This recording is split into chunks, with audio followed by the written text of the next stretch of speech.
Kini nga bagyo nga pwede unyang nga kusuga, no? So naghapon tay gamay nga kahayag may gala nga makita. Pinagi ni nga to ang pagtan-aw ato mga kinayahan, no? I hope dili ni mga guba sa bintaw ni nga to mga kinayahan nga nindot kayo, no? Kini ato mga tourist destination bigadalino nga maagian unya, no? Maagian unya atol sa kining pagsudyod sa bagyo, no? Bagyo, I hope nga dili ni mga guba intaw ni nga to ang mga kuan ni to Cello, let's get out of here. Gallop into adventure. Days with Mira and her team are the best. It's a party. We're on the case. Mira Royal Detective. Weekdays at 7:40 on Disney Junior.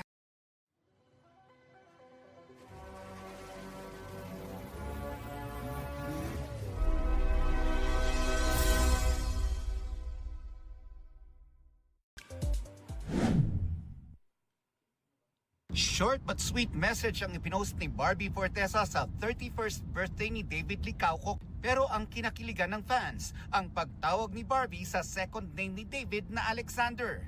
Palagi raw proud si Barbie kay David at sagot ng pambansang Ginoo, ganun din siya sa ka-love team na sobra raw niyang na-appreciate.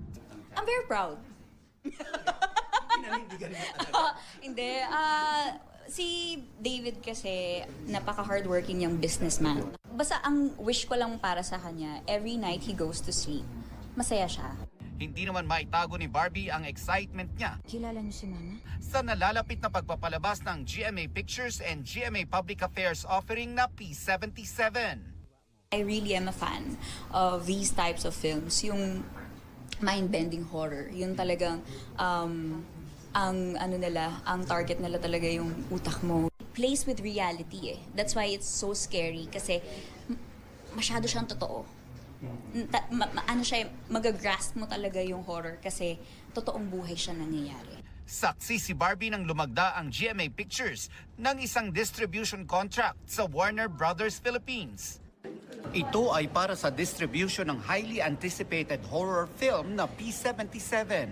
Very happy to be the 7th local film to be distributed by Warner. So tamang-tama, 'di ba? GMA 7, 7th film, P77. So mukhang the stars are aligning for this movie and we're very happy na I believe that with Warner's help we can bring this movie to a wider audience.